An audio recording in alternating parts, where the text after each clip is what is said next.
DSP বাইদেউ নিৰ্মালী বৰ্মন বাইদেৱে মানে গোপন সূত্ৰৰ পম খেদি ইয়াতে কিছুমান অবৈধ কাম চলি আছিল, ছেক্স ৰেকৰ্ডৰ কাম চলি আছিল। দুজনী মহিলা আৰু এজন পুৰুষ ধৰা পৰিছে হাতে লোটে আৰু পইচা সহ ডিল হোৱাত আৰু কিছুমান আপত্তিজনক বস্তুও পাইছে।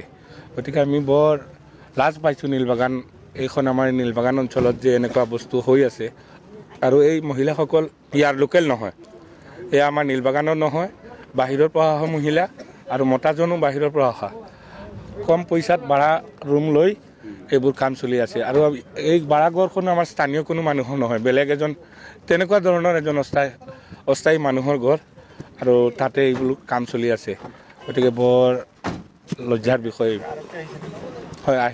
আমাৰ DSP বাইদেউ নিৰ্মালী বৰ্মন বাইদেউ আৰু আমাৰ মুৰাজাত থানাৰ তেখেতসকলৰ নেতৃত্বত এটা হেৰি চলিছিল, তাতে ধৰা পৰিছিল।